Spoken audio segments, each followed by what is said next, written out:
Welcome, I'm the Factual Gamer, and these are this week's gaming news. Last Friday, May 1st, Playtonic Games, a new game development studio founded by 7 former Rare employees who worked on games such as Donkey Kong Country, Banjo-Kazooie and Cameo Elements of Power, launched a new Kickstarter campaign for Yooka-Laylee, a 3D platformer which is in almost every way a spiritual successor to Banjo-Kazooie. The campaign was asking for £175,000 but managed to reach 1 million in about 6 hours, making it the fastest video game Kickstarter campaign to reach that amount. At the moment this video was made, the total amount of money pledged was up to £1,448,000, just £52,000 shy of reaching the final stretch goal with 39 days still to go.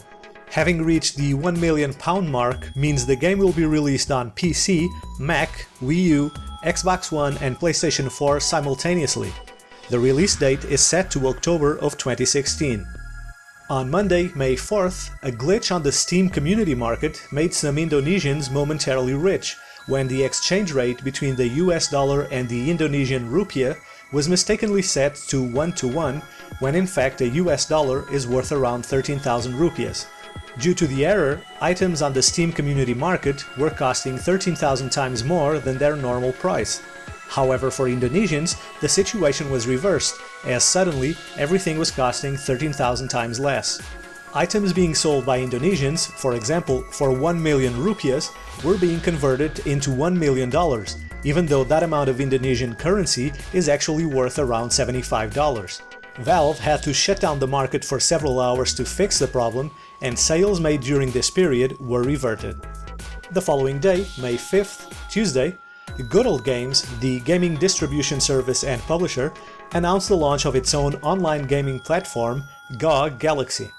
Keeping up with Good Old Games tradition, Galaxy is DRM-free and it's optional, meaning players don't have to install the software if they don't want to, and can keep using the website to buy and download the games.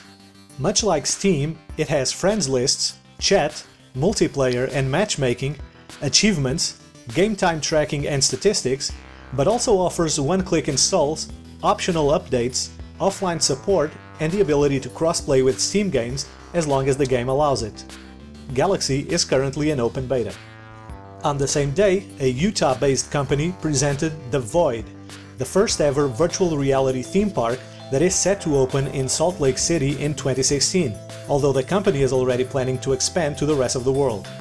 The park will have the visitors use VR headsets that, according to the official site, are of higher quality than the home market headsets that will be released in the upcoming months, as well as haptic vests that will further help immerse the user in the experience. The main difference from a regular VR experience is that there will be an actual physical space with props and platforms simulating the virtual world, and so users will actually have to navigate around the building while feeling things like fog, wind and fake spiderwebs.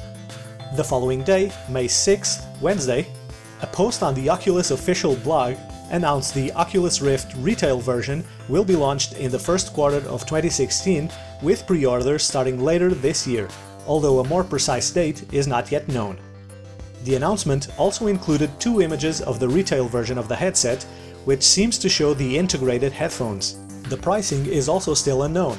However, Nate Mitchell, Oculus's vice president of product, hinted at the price range during a speech he gave at TechCrunch Disrupt a couple of days ago, saying that the Oculus Rift would be affordable and a little bit more expensive than the Gear VR, the Samsung smartphone integrated device Oculus already sells for $200. This seems to be aligned with previous estimates that placed the Oculus Rift price at the $300 to $350 range.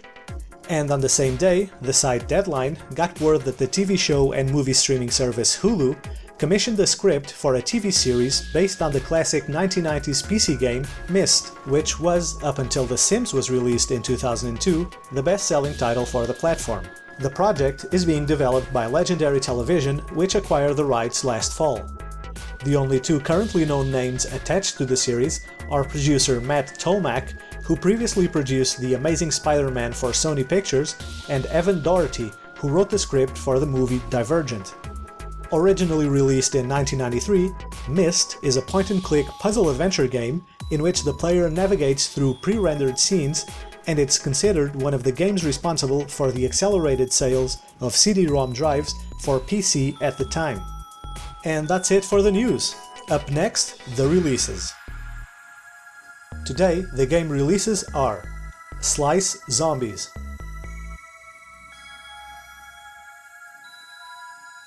Ultratron,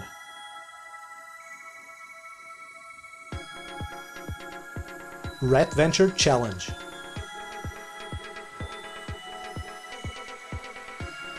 Shrooms,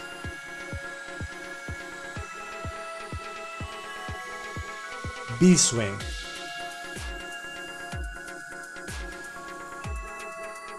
Next Monday, May 11th, the games being released are Inside My Radio,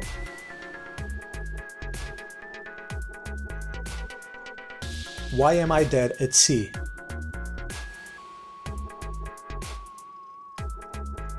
The following day, on May 12th, Tuesday, the releases are Toren,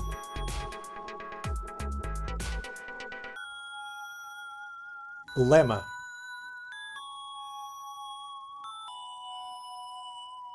Project Cars,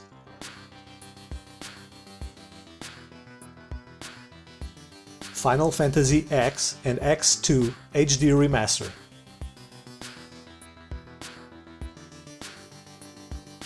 Invisible Ink,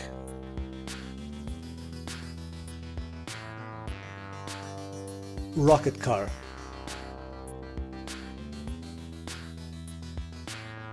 Lost Orbit,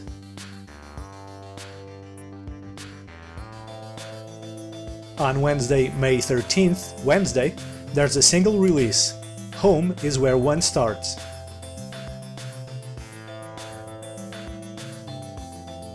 And finally, the following day, May 14th, Thursday, the releases are Knights of Pen and Paper 2,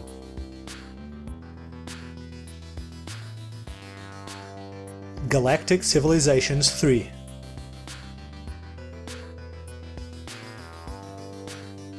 and that's all. Thank you so much for watching. The channel is really close to getting 500 subscribers, so if you haven't yet, please subscribe, but also share with your friends and follow me on Twitter and like the page on Facebook. I'll be back next Friday, and that's a fact.